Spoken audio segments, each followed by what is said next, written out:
guys, maayong hapon. Ni atay maayong pagpamalandong sa gospel ron.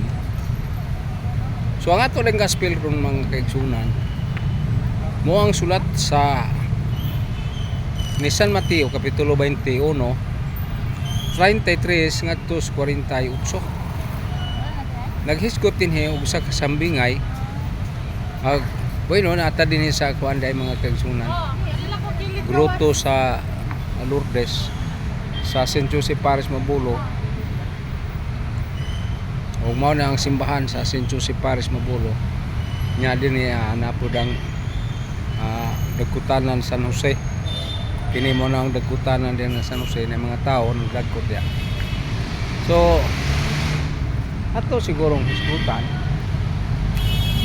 kining mahitungod sa Banghelyo no, nga ugay mong hunahunaon kining kuan tag-iya sa umahan nga gipasaupan rog ang Ginoo ba, ang Dios samahan. Kay ato di mabaw-an nga di panglutos mangudtong iyahang mga trabahador na sa paghumaglutos ipamatay niya, gipaday ang anak ug mao gihapon gipatay gihapon. Nga kinsa man to ang mga propeta ug si Jesus nga puli pagpadala sa Dios, kay ang mga propeta kadtong mga patriarka wala may nituman, wala sila katuman ba. Example na si Moises nga tagaan sa Ginoo kana ang trabaho nga pag-adto sa Ehipto, pagkuha sa mga Ehiptohanon aron siya nga kanang makuha ang mga Israelita. So din mga kaigsunan atong mahuna-hunaan o ato ang hunahunaan kay wa mahintuon niya to mao ang gipada ni Kristo sa Dios Amahan ang iyang anak.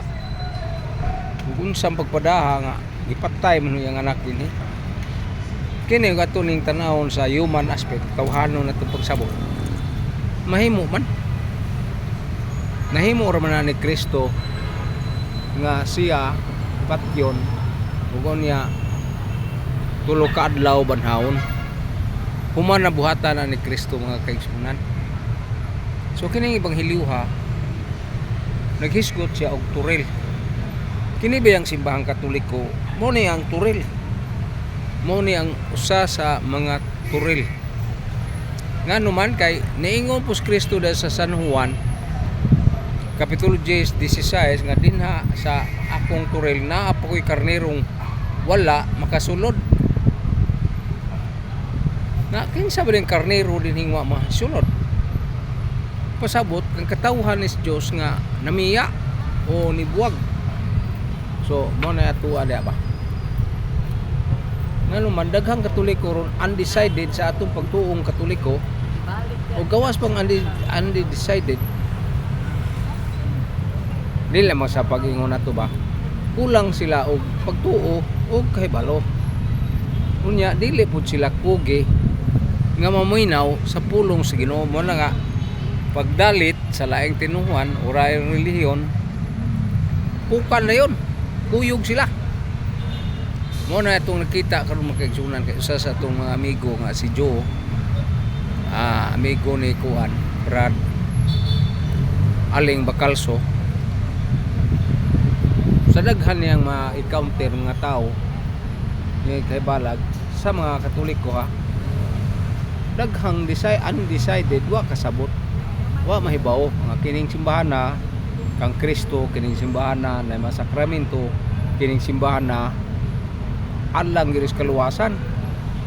Kay doon na may mga tao nga Katoliko nga mingon nga ay parihar ang tanang relihiyon. Why relihiyon makaluwas mo na ilang isulti?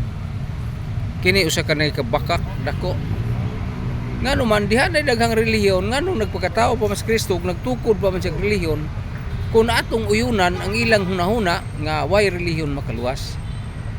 So dunay sugyot nga i-define matud pa. Kadaghan man ta makakita og mga pare nga kanang apologies ba. May mga pare nga i-define. O katos Monsignor Alcasarin, Patricio. Ato mga itong master about catechesis. Mayingon siya na i-define na to, ilahi na to kining kasimbahang Katoliko. Dili na to ilakip kaning laing tinuuhan. Kay kining tinuuhan nila hintuol na basa-basa rag Bible. Sa ato baway sukaranan lain sama sa Katoliko nga wa lang musukad sa Biblia kundi usa ka paagi sa paggamit sa Biblia. So ang simbahan wa pa ang Biblia mapurma, gitigom naman, girule naman nila, hipos. Gitapok ang Biblia. Miabot ang panahon, gipahayag sa mga papa, giatagan og saktong pagsabot, gitaga ang kapitulo ug bersikulo, arang masabot kay dito kinamot. Kanang kinamot bitaw pagsuwat sa una gisilsil. Silsil og tingga, silsil sa panit sa kahoy, panit sa mananap. Inguna na ang pung sa Ginoo. Whereas kung kining tanang mga relihiyong namiya maggamit og Biblia pero mao ra puy mo atake sa Katoliko nga daw wa kuno tas Biblia magamit. Gisupak kuno natos Kristo kay wa ta mo gamit og Bible, mao na ilang atake sa Katoliko mga kaigsunan. Nagato na silang pasagdan daghang Katoliko gimamumo. Daghang Katoliko mobiya sa pagtuo tungod kay wa man sila masayod nga kining simbahan na tinukod ni Kristo. Kining simbahan na gipakamatya ni Kristo. Asa man kuno ni mabasa nga gilukat ni Kristo sa iyang dugo na anas buhat 20:28 mga kaigsunan. Nga miyon si San Pablo sa iyang suwat, San Lucas may suwatan ni mga buhat. Mingon man dia sa suwat sa mga buhat sa apostoles nga kung unsa ba gikinanglan gyud ang pagsusi ug ang pagpamahayag sama sa mga apostoles pananglit. Kay kinanglan man na. Nagkinanglan man na. Kaya wala man ito mahibaw sa unsa gyoy ugdang o lintunganay sa maong pagtulon ang simbahang Katoliko. No, mo na nga. Nasa buhat sa mga apostoles, Kapitulo 20:28, nga ang simbahan, katawhan sa Dios, kamo man ang katawhan gitawag mong simbahan. Pinimbuilding man ang simbahanan. Nga gilukat ni Kristus dugo niya. Mahal ang paglukat ni Kristus katawhan nga naisakop nining simbahan na nas buhat 20 bersikulo 28 ang dugo jud ni Kristo nya matur pa si San Pablo kining simbahan na sukaranan ug haligi sa kamaturan.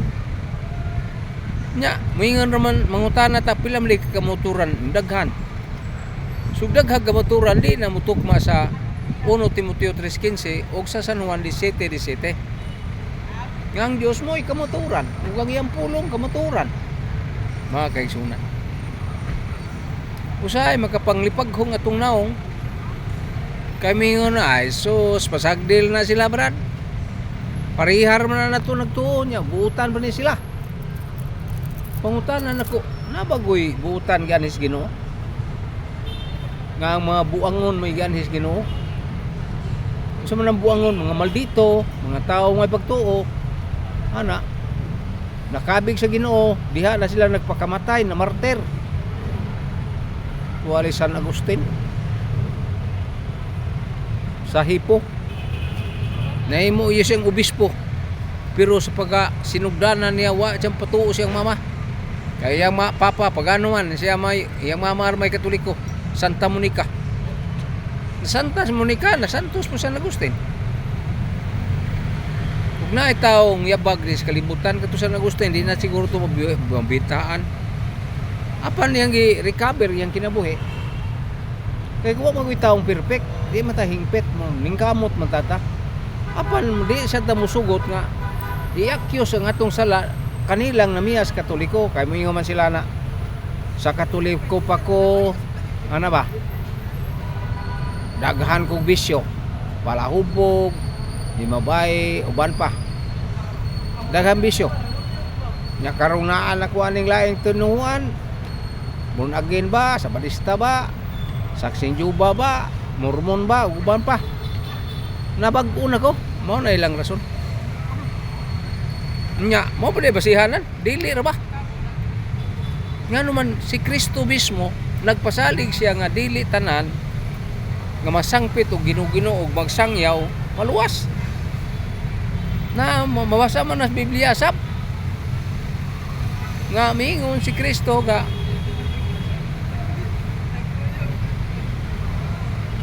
dili ang tanan nagtawag og Ginoo makasulod sa gingharian sa Dios. Miingon pa man tong mga tawo ing apilar ba? Nga man Ginoo nga nagsangyaw mo mismo ngalan. Yung Ginoo pahawa ka mo diha makasala na nasa City San Mateo City 21-23. So diris 23 mo grabe. Ya, diris 23 giingon during pahawa ka mo makasala kay wa ko nyo kaila. So mo na dili ang pagkabatarong may basihanan. Kay inyo mas Kristo nga dili tanang nagtuo Ginoo. Unya na. Wa man dawat ang Kristo. Samot na nga kining taong matarong. Ngano man? Nagyapo suwat ni Mateo. Nga miingon nga ang ilang ang punto ba sa mga di Katoliko o sa Katolikong kana bang way hanaw, way kabang kaagan sa atong pagtuong Katoliko ba. Miingon sila nga, uy, maayo ng laing reliyon kay buutan sila. Ana bitaw? Nya ikaw karon nga mo'y gidalitan ning istoryaha. Nya Katoliko ka. Unsa may mong tubag? Nga mo man ito makitaan sa garan sa mga tao, labi na sa mga tao mga profesional. Mga tag-as kay balo. Ang ato ay katubagan ng mga kaigsunan nga di na tinuod oy. Ang gianhin ni Kristo matarongan mabasa man sa Biblia. Na sa Mateo mabasa nato nga wa mo ni Kristo mga matarong kung nilis mga badlungon. Nagana sila mga butan, mga matarong kunuhay ra man pud. Wa man sila kumbisal sige ra man ditsus Ginoo. Pangutana, matarong na sila. Buutan na sila. Wa man utahod sa sakramentos simbahan. Kana sila munay ahinti ni Satanas. Kanang klasiha pero din nato hingalag Satanas. Wa man siya nakabate. Ngano man sinayon ra man ang buhat sa yawa. So, muna ito makita mag-isunan niya asam na mabasa sa Biblia. Ngawa mo ni Kristus mga matarong kay matod nila sila matarong na buutan na ang ilang mga anak dili mga bisyoso, walay adik, walay palahubog, mga buutan na sila tanan. Kunya wa day na as Ginoo na gikundinar as Ginoo. Asam na mabasa.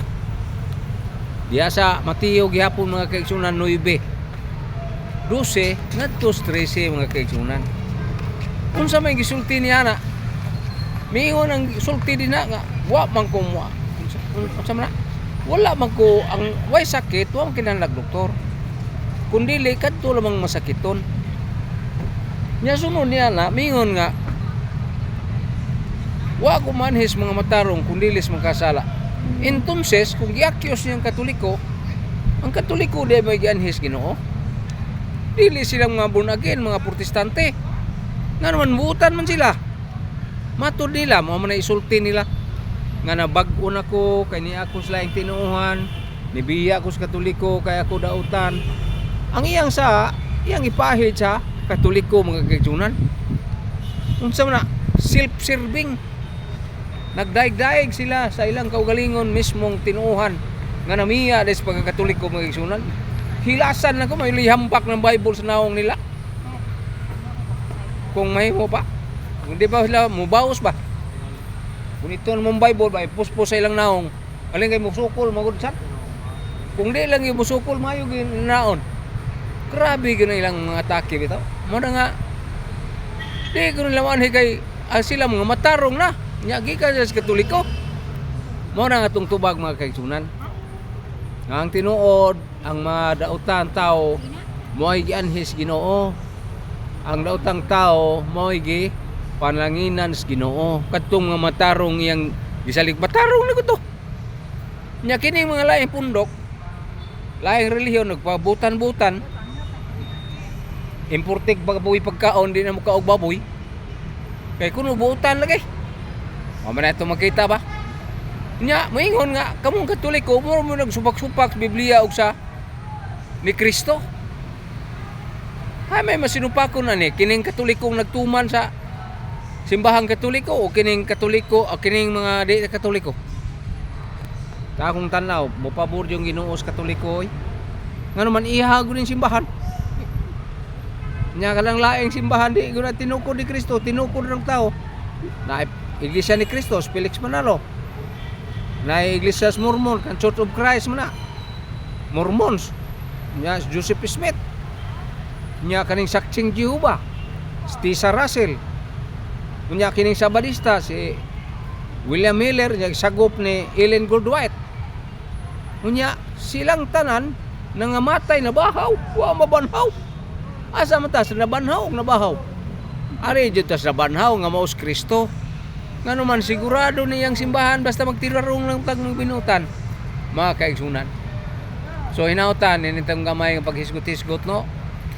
Ang katumutan sa atong YouTube makapamalandong ta, makapamalandong unta pa. Nga kining Katoliko ayan lang masibog atake kay inyong giatake ang Dios man. Si Kristo man tawo nagtukod aning simbahan ha. Ugon niya iyang gipalambo, iyang gihatagan og bulong sa Ginoong Biblia niya kamo wa mo Biblia pirti ninyong gahot Biblia niya wa mo Biblia. Ay na ta. Niya to bago pang nagtan-aw na itong YouTube nakaable. Subscribe gyapon sa YouTube channel Holy Four Official. Salamat. Sunod na tong pagkita. Daigo na tong Dios himayaon.